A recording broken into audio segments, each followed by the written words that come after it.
En el desarrollo de estas jornadas, ahora volvemos otra vez a Keynes. Keynes,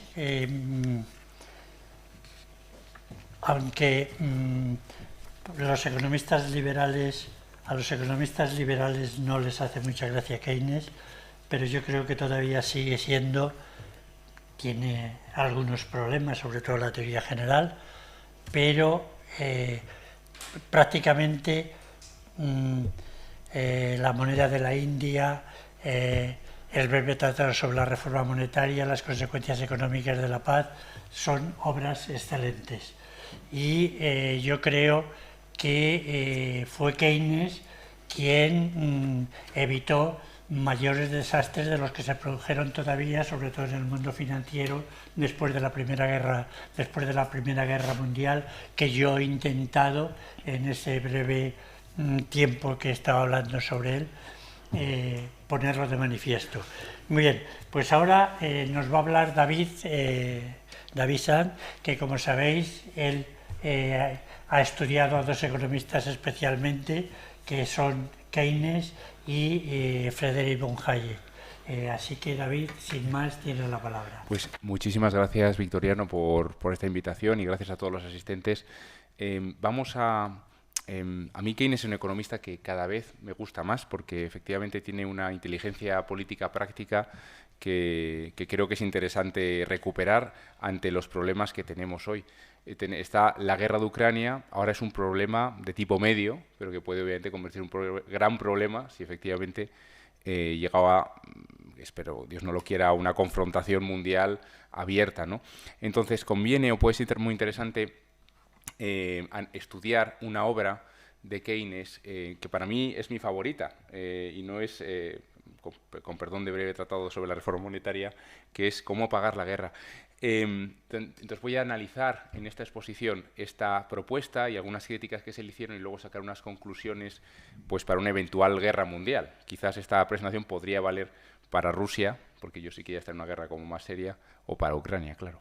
Bueno, Gran Bretaña entra en la guerra mundial pues al principio, en el año 39, pero aquí tenemos a Chamberlain declarando la guerra, ¿no?, a los alemanes, pero durante los primeros 6 meses realmente Inglaterra no vive la guerra, vive un periodo que se llama el periodo de guerra falsa, en el que la sociedad británica reflexiona sobre cómo enfrentarse a una guerra. Es decir, es una guerra que está ocurriendo en el centro Europa, pero que Inglaterra todavía no ha entrado de verdad en el conflicto, ¿no?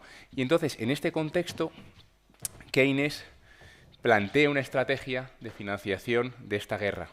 Primero escribe un artículo que se llama Paying for the War, que tiene mucho interés, es muy discutido. Él hace todo tipo de conferencias, charlas, artículos, entrevistas de radios, correspondencia, hace un esfuerzo enorme por convencer a la audiencia, a todos los británicos, a los intelectuales, a los políticos, a la gente corriente, de su propuesta de financiación bélica. Y finalmente escribe en ese esfuerzo persuasivo, porque Keynes era un hombre persuasivo, escribe Cómo pagar la guerra en febrero del año 40.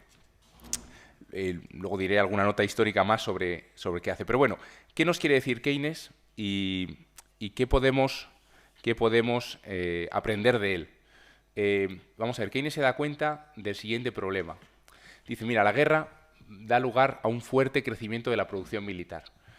Y sin embargo, claro, esto va a generar pues que aumenta la renta. Es decir, la gente va a aumentar el empleo, van a aumentar los sueldos de la gente. Es decir, el problema que nos plantea Keynes es el siguiente, ¿no? Es decir, la guerra aumenta la producción, el PIB aumenta mucho y por lo tanto la renta de las personas aumenta mucho, pero sin embargo la oferta de bienes disminuye mucho, de bienes civiles. Es decir, se genera aquí un problema.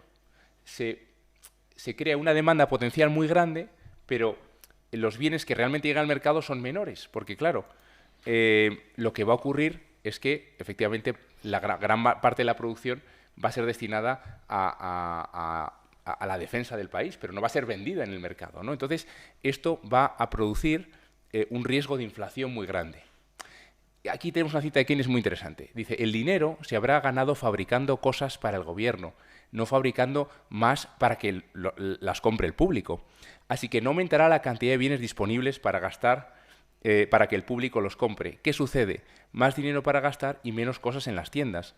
Solo puede haber un resultado si se gasta el dinero. Los precios deben subir hasta que los bienes sean tan caros que se necesite todo el aumento de ingresos para comprarlos. Entonces, lo que Keynes quiere plantear en su libro es cómo evitamos la inflación. Bien, porque es un fenómeno inevitable. ¿De acuerdo? Aquí he puesto un ejemplo, unos números sencillos para expresar la idea que quiero decir. Tenemos aquí en tiempos de paz, supongamos que la producción de bienes civiles es 100 bienes, 100 millones de euros, lo que sea. Supongamos que aquí no hay ahorro ni impuestos, y entonces, si la producción es 100, los ingresos brutos son 100. O sea, lo que al final percibe la gente es 100, y que la demanda fuera 100. Vamos, por simplicidad, ahora no estoy asumiendo ni ahorro voluntario ni impuestos. Entonces, por lo tanto, la demanda, siendo 100, y la producción, siendo 100, pues no genera inflación, no genera subidas de precios. ¿Qué pasa en la guerra? Dice Keynes. Mira, lo que va a pasar en realidad es que la producción civil va a bajar a 40. O sea, van a llegar, en vez de 100 productos al mercado, van a llegar 40. Y la producción militar va a subir a 80, por ejemplo, ¿no? Por lo tanto, los ingresos brutos van a ser 120. A toda esta gente hay que pagarla. Ya sea que estén reclutados en un ejército, o produciendo tanques, o produciendo barras de pan. A esa gente hay que pagarla. Y entonces los ingresos agregados son 120.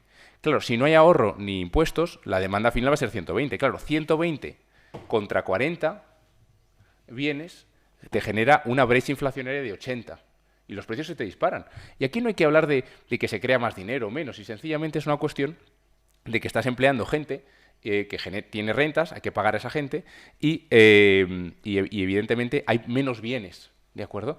El plan de Keynes es decir, bueno, mira, vamos a asumir que la producción civil es 40, la producción militar es 80, por lo tanto, fijaos que obviamente el PIB sube, ¿no? Es decir, en las guerras la producción agregada pues sube, ¿no? Entonces vamos a ver cómo podemos convertir estos 120 de ingresos brutos en 40. ¿Para qué? Para que al final la demanda final sea igual a la producción civil y no hay inflación. Esa es la idea de Keynes, ¿no? Entonces, la brecha inflacionaria, que es como la llama, es ese exceso de gasto sobre la oferta y que genera una subida de precios, dice que se puede reducir o atajar por 3 motivos. Primero, por el ahorro voluntario. Podía ser que la gente que tiene una gran renta, pues una parte la ahorra. Pero él ya dice, mira, esto fue insuficiente en la Primera Guerra Mundial. En la Primera Guerra Mundial la gente ahorró, pero generó esto inflación, ¿no? Por otro lado, también podemos poner impuestos. Podemos hacer que la gente tenga una gran renta y, bueno, se enfrente a unos grandes impuestos y claro, que les detraigan, ¿no? Parte de esa renta, pero dice, esto genera problemas de incentivos. La gente va a trabajar menos. O podemos obligar a la gente a ahorrar, que este era el plan de Keynes, en cooperación con los impuestos y con el ahorro voluntario. Bien, entonces, Keynes dice, mira, no nos engañemos, los bonos patrióticos no van a evitar la inflación, porque los bonos patrióticos, es decir, estas emisiones de deuda pública que típicamente se hacen durante las guerras para conseguir financiación, se ofrecen unos tipos de interés elevados. ¿Qué pasa? Que hay personas que tienen un capital que cambian, que tiene un capital ahorrado, imagina a alguien que tiene 50.000 euros, pero los tiene de antes, y se dedica a comprar bonos patrióticos, pero no es ahorro corriente, no es ahorro de ese año. Entonces, los tipos de interés de los bonos patrióticos son altos y entonces atraen el capital previamente ahorrado y habrá incluso gente que se endeudará para comprar bonos patrióticos. Si el tipo de interés es el de 1% y a mí el bono patriótico me da un 6%, pues igual me endeudo, ¿no? Entonces, lo que dice Keynes, mira, los bonos patrióticos no es que estén mal, pero no van a reflejar el volumen de ahorro corriente. Y lo que tenemos que cortar es el gasto corriente para que el gasto corriente esté al nivel de la producción civil, ¿vale? Entonces, motivos que tiene Keynes para temer la inflación. Mira, dice, por una cuestión de justicia redistributiva. Si no hacemos nada, claro, los precios se van a disparar. Entonces, trabajadores no sindicados, pensionistas, rentistas y otros van a perder una gran parte de su poder adquisitivo. Los trabajadores sindicados, bueno, pues quizás van a perder menos, porque van a exigir subidas, actualizaciones salariales, pero van a perder. Y los capitalistas o grandes empresas van a ganar mucho, porque son los que van a vender esos bienes contra una demanda inmensa y, claro, los precios se van a aprovechar, van a tener beneficios de guerra muy fuertes, ¿no? Por temas de eficiencia también hay que temer la inflación. ¿Por qué? Porque la inflación va a generar mucha presión social. La gente no le gusta la inflación. Y los políticos van a aplicar un sistema de racionamiento económico y de planificación que va a sustituir el sistema de mercado. Y esto no es una cosa, para Keynes esto es algo ineficiente, injusto, es una mala forma de administrar los recursos escasos. Y luego, pues también da lugar a muchas injusticias, ¿no? Es decir, y mucha ineficiencia en las colas, en la asignación de cupones, etcétera, ¿no? Bueno, no se mete tanto en estos temas, pero sí que están en su discurso. Entonces, la inflación es un enemigo temible porque destruye el mercado. Bien, ¿qué dice Keynes? Mira, pues el plan de Keynes es el siguiente. En tiempos de guerra estamos en lo que él llama la economía de la escasez. Hay que forzar a la gente a ahorrar. La gente, cuando tiene ingresos, hay que congelar parte de esos ingresos en lo que él llama block deposits, depósitos bloqueados. Y entonces el objetivo va a ser evitar la brecha inflacionaria y financiar el esfuerzo bélico. Es decir, esos ingresos van a ser dados al Estado, claro, para que el Estado haga sus gastos y se financie, ¿no? En tiempos de paz, cuando ya ganemos la guerra, economía de la abundancia. Bueno, pues vamos a hacer una leva de capital, es decir, vamos a poner impuestos a las empresas, a las grandes fortunas, etcétera, para financiar el desbloqueo de depósitos, para devolverle a la gente el dinero que le hemos congelado. Y entonces el objetivo aquí va a ser muy típicamente keynesiano. Bueno, vamos a devolver el dinero a la gente y entonces la gente pues hará una política monetaria expansiva y así no vamos a tener una crisis económica. Bien, este es el plan de Keynes, ¿no? Vamos a analizar su propuesta. La propuesta fue muy analizada, fue muy discutida en la Inglaterra del momento y, por supuesto, fue discutido por el Tesoro. Internamente el Tesoro analizó la propuesta. Entonces aquí está Richard Hodgkins, que es un funcionario importante del Tesoro británico, que justamente luego permitió la entrada de Keynes en el Tesoro en la Guerra Mundial, en la Segunda. Dice, analizando, dice, el pago diferido, porque también Keynes lo llamaba así, pago diferido, o depósito bloqueado, es, por supuesto, solo un nombre seductor. La propuesta es un nuevo impuesto a gran escala con la promesa de un reembolso añadida como edulcorante. Es más habitual llamarlo préstamo forzoso. Entonces, Richard Hodgkins lo ve claramente que, claro, evidentemente Keynes es un tipo inteligente, pero también es un seductor, quiero decir, que no plantea las cosas con claridad, ¿no? Siempre Keynes funcionaba así, ¿no? Bueno, entonces, se puede decir, el block deposit, podemos analizarlo como si fuera un activo financiero, podemos compararlo con la deuda pública. Entonces, en relación a la amortización, pues la deuda pública tiene una fecha clara. O sea, yo me compro un bono de deuda pública y pues a 10 años, y yo sé que en 10 años me pagan. En cambio, el block deposit, como activo financiero, la fecha de amortización es incierta, porque Keynes decía, hombre, se pagará cuando comience la primera, la depresión de posguerra. Es decir, fijaos que ni siquiera hay un momento claro de finalización de la guerra, pero cuando empiece la depresión, pues sí, ya liberamos los block deposits, ¿no? O sea, le devolvemos a la gente el dinero que le hemos retenido. Transferibilidad, la deuda pública, si yo tengo bonos de deuda pública, pues lo puedo vender en un mercado secundario. El block deposit, luego lo comentaré, es muy limitado. Si yo tengo un block deposit, Keynes sí que daba la opción de que lo pudieras usar para algo, luego entraré en ello, ¿no? Y luego la rentabilidad es variable, la deuda pública tiene que competir en el mercado con otras formas de ahorro y tendrá que subir el tipo de interés si es que es necesario. Y el block deposit daba un 2,5% al año. Ese es el planteamiento, ¿vale? Bueno, esta es la primera cosa, es decir, el block deposit, vamos a quitarle la máscara a Keynes, es deuda pública de baja calidad. Tiene que quedar claro que esa es su idea, ¿no? Vamos a ver, ¿podía el plan de Keynes prevenir la inflación? Bueno, aquí tengo un esquema que creo que es muy claro. El ingreso bruto que recibe la gente se convierte en ingreso neto si le quitamos el IRPF, bueno, no se llamaba así en esa época, lógicamente, pero bueno, los impuestos sobre la renta, y le quitamos la retención obligatoria, que es el block deposit, ¿de acuerdo? Entonces ahí me da el ingreso neto. Una parte se va a ahorrar, porque la gente ahorra, y otra parte se va a consumir. De lo que consumes, ahí también tienes los impuestos al consumo, ¿no? ¿Podía el plan de Keynes prevenir la inflación? Entonces aquí hubo críticas. Claro, había personas que dijeron, hombre, si obligamos a la gente a ahorrar, igual la gente no va a ahorrar tanto. Es decir, si en un escenario sin block deposit el ingreso bruto tiene su retención, entonces el ingreso neto sería mayor del que sería, y una parte de ese mayor ingreso neto va a ser destinado a ahorrar y una parte de ese ingreso neto va a ser destinado a consumir. Entonces, lo que decía, por ejemplo, el movimiento de ahorro nacional, el National Savings Movement, era, hombre, pues claro, si fuerzas a la gente a ahorrar, no van a ahorrar tanto voluntariamente. Entonces, en el fondo, estás haciendo un sistema que el ahorro que consigas en el fondo es a costa de un ahorro voluntario menor. Claro, ¿no? El ahorro depende de la renta disponible. Entonces, si reduces la renta disponible, la gente al final ahorra menos, ¿no? Entonces, Keynes decía, mira, sí que es verdad que en las críticas que le hicieron, que hay cierta sustituibilidad entre el ahorro voluntario y el forzoso. Si obligamos a la gente a ahorrar, es verdad que van a ahorrar luego menos. Pero bueno, en todo caso, él decía, no, es que es importante ahorrar. O sea, que voluntariamente esto no es un sustituto del ahorro voluntario, entonces hay que complementar los dos sistemas. Pero bueno, él considera que su predicción es que el ahorro total final es mayor si se combina un sistema de ahorro voluntario y forzoso.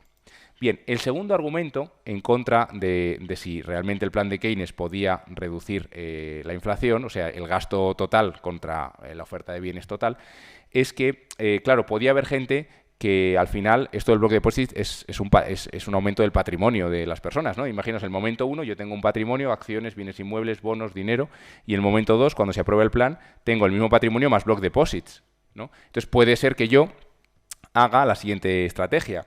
Diga, mira, voy a... bueno, como tengo 100.000 euros ahorrados, por ejemplo, pues me estás obligando a comprar block deposits o me estás reteniendo dinero. Bueno, pues yo puedo, como me estás quitando el ingreso neto, pues yo desatesoro dinero que tengo ya previamente atesorado y lo utilizo para mantener mi consumo. O sea, si yo quiero mantener mi consumo, se puede hacer tirar de mis ahorros previos y aunque me estés bloqueando parte de mis ingresos corrientes, no sé si se entiende, pues puedo compensar ese bloqueo, ¿no? Y entonces, bueno, la verdad que Keynes, esta crítica se la dijo Hicks, bueno, y otros, ¿no? Pero Hicks fue uno de los primeros en una correspondencia. Dijo, mira, Keynes, pero que puede pasar que aquí la gente, vale, los trabajadores, los proletarios quizás no, pero quizá la gente que con posibles, con un poco de patrimonio, puede sencillamente vender parte de su patrimonio y compensar, ¿no? Y no pierden realmente patrimonio, ¿no? Y entonces aquí Keynes, en correspondencia posterior, reconoce, mira, igual podemos reformular la propuesta. Dice, vamos a hacer, mi propuesta la reformula. Dice, nadie podía acumular más de 50 libras o 100 al año.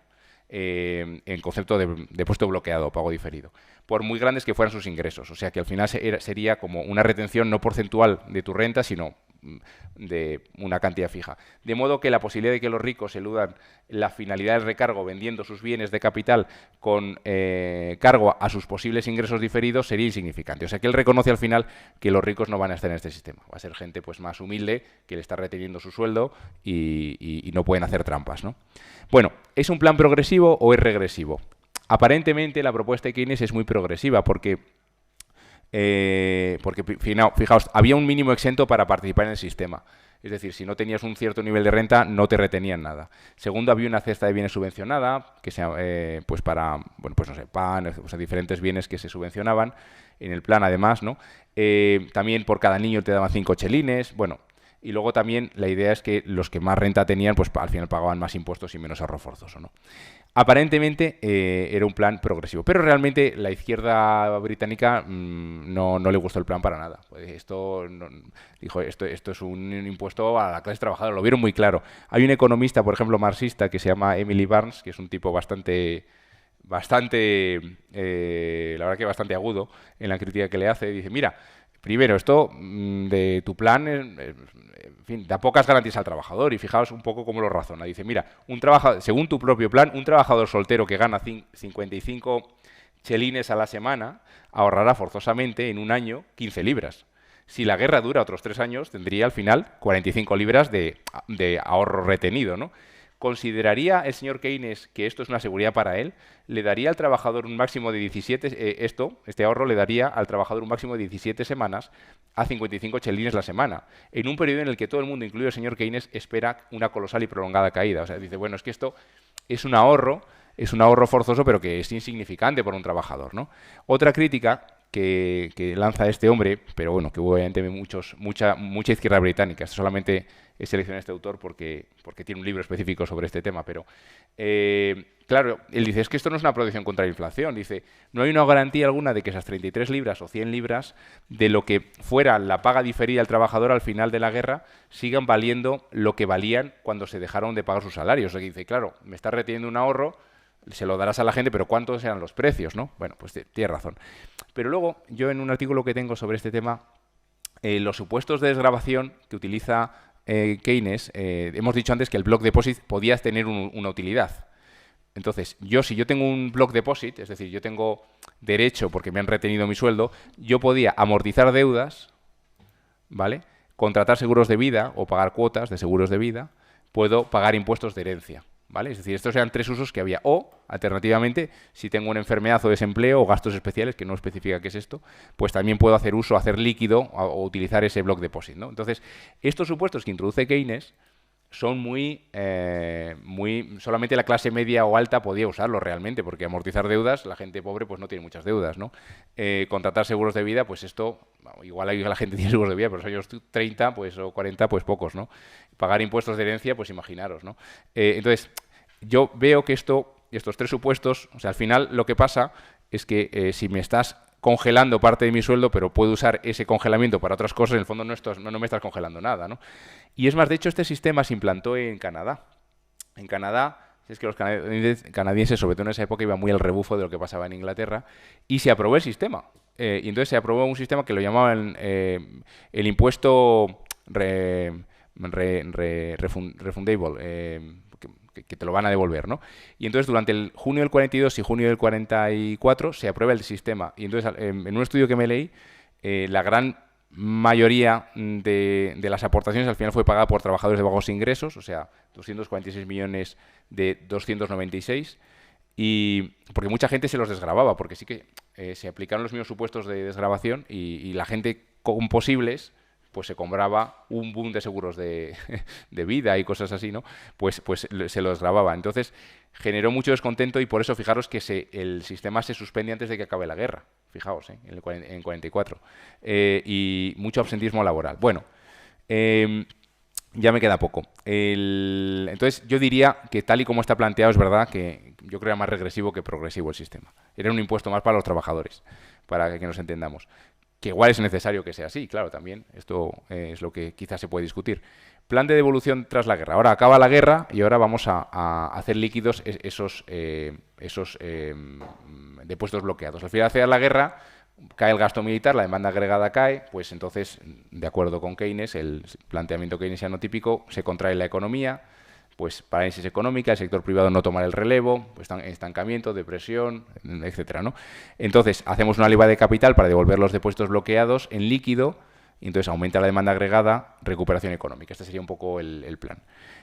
Hayek se mostró muy partidario del plan de Keynes, le gustó mucho. Y de hecho, todos los economistas británicos o que estaban en Inglaterra apoyaron a Keynes y públicamente hicieron declaraciones para apoyar a Keynes, ¿no? Porque vieron que el plan era bastante solvente. Pero Hayek dijo, mira, te apoyo, y mira que yo soy tu antítesis, básicamente tiene unas cartas que hablan de esto, pero no me gusta el final. Entonces, claro, problemas que ve Hayek en la medida de devolver los depósitos.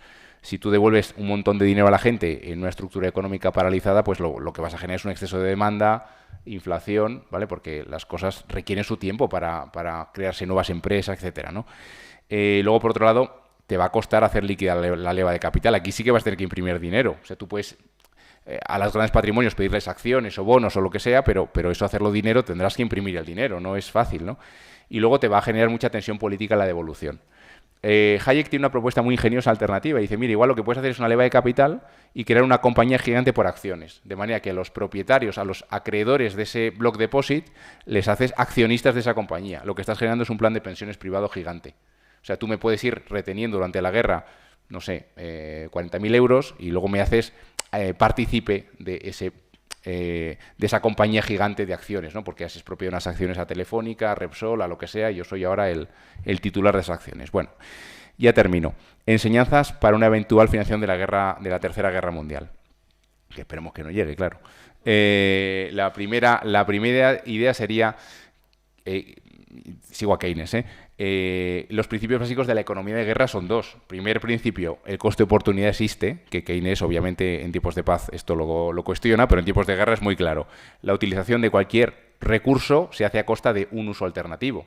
Si yo utilizo un trabajador por una cosa, no lo estoy usando para otra. Entonces, a ver, ¿para qué lo utilizo yo este trabajador? Porque igual es mejor que me haga un tanque, a que haga, yo qué sé, unos globos para los niños, ¿no? Y luego la guerra se paga con recursos presentes. Keynes dice, en tiempos de guerra el tamaño del pastel es fijo. Si trabajamos más podemos luchar mejor, pero no podemos consumir más. O sea, la idea es, tenemos que poner el consumo al mínimo posible para la supervivencia y todo lo demás destinado a la guerra. Estamos hablando de supervivencia, no estamos hablando de una guerra que ocurre lejos, ¿no? Que es una guerra con un país del tercer mundo, sino que es una guerra contra un enemigo colosal. Entonces tú tienes que mantener viva tu población, pero todo lo demás va para la guerra, claro. Segunda idea de Keynes, muy importante, creo que es muy importante esta idea. El sistema de libre empresa es una ventaja comparativa en tiempos de guerra y debe ser defendido. Debe ser defendido. Tenemos que intentar que el sistema de economía de mercado siga vivo en la guerra, ¿no? Y por lo tanto debemos evitar la inflación, porque si hay inflación al final políticamente se va a establecer un sistema de control de precios y de racionamiento, que eso ya mata todo el sistema de mercado. Otra idea importante, la financiación de la guerra a través de la mera emisión de deuda pública no va a evitar la inflación, porque la deuda pública atrae ahorro, pero ahorro previo, no es ahorro corriente, igual también ahorro corriente, pero no ahorro previo. Otra idea, la inflación es solo evitable con un sistema que reduzca el consumo final. No es porque transformes ahorro que ya estaba y se lo das al Estado, sino que tienes que conseguir que la gente consuma menos. Por eso igual tiene sentido que el plan de Keynes él lo vendía de una manera así, pero que la gente tiene que consumir menos, pero también la gente con poco dinero, es decir, esa sería un poco la idea de Keynes, ¿no? Y ello puede forzarse con impuestos, ahorro voluntario o forzoso. ¿Características de un activo financiero para canalizar ese ahorro forzoso? Hombre, yo diría que viendo un poco las críticas, hombre, ese activo financiero podría estar indexado a una cesta de bienes para que no perdiera poder adquisitivo, para que fuera atractivo. Hombre, yo no dejaría que esos activos fueran transferibles ni utilizables, porque entonces, claro, la gente rica pues podía cambiarlos por dinero y consumir más, o amortizarlo en un periodo concreto, por ejemplo, que dijeras, pues mira, en 10 años te pago, pues bueno, eso da garantías. Pagadero en acciones a través de una leva de capital. Yo creo que esta idea de Hayek es bastante buena. Y luego, por otro lado, y esto no entra mucho, pero Keynes, quizás aquí, yo creo que un poco equivocadamente, él defiende una política monetaria de bajos tipos de interés, siempre un poco pensando en la hacienda, en el equilibrio fiscal, pero claro, yo creo que no puedes pretender bajar el gasto total de la economía y al mismo tiempo bajar los tipos de interés a tope. Entonces yo aquí diría que no es una buena idea, pero bueno, esto no me he metido mucho y nada más. Bueno. Como una nota histórica, si me deja el moderador sencillamente, la propuesta de Keynes se incorpora de dos maneras en Inglaterra. Primero, se puso un impuesto a las ganancias empresariales del 100%, es decir, que era excesivo, ¿no? Porque además generaba desincentivos a las empresas a hacer las cosas bien. Y dijeron, mira, pues a las empresas se les devolverá el 20% de este impuesto, ¿no? Es una forma de hacer una especie de... En realidad es del 80%, entonces ese 20% te lo devuelvo. Entonces, y la promesa se cumplió. Efectivamente, a las empresas se les devolvió el 20% de los impuestos. Y también, en el año ya 41, se aprobaron los post-war credits, que es un poco la idea de Keynes igualmente. Básicamente se justificó unos recortes en los subsidios familiares que se daba a la gente entre el año 41 y el 46, y entonces... y a cambio de eso se les dio un post-war credit, que era pues como una deuda, como es deuda pública. Lo que pasa es que esto se abusó mucho de la gente, porque bueno, sirvieron para financiar el 3% del gasto bélico en vez del 15%, que era la idea de Keynes, y no devengaron ningún interés hasta el año 1959, os podéis imaginar. La amortización de estos activos financieros se demoró décadas y décadas, y todavía hay deuda que no ha sido pagada de esto. Es decir, casi todo se pagó en los años 60, pero... que bueno, que evidentemente aquí pues el Estado británico pues no estafó un poco en ese sentido, yo creo, a muchos acreedores forzosos, ¿no? Y nada, pues muchas gracias. Bueno, y esto, claro, ya se aplicó sin mercado, es decir, se aplicó esto con una filosofía de racionamiento, control de precios, altos impuestos, planificación, o sea que no se consiguió el objetivo de Keynes, por eso que se aplicó el plan como cuña fiscal, no como el plan realmente de Keynes, que era mantener vivo el sistema de mercado. Y muchísimas gracias por vuestra atención. Muchas gracias. Muy bien.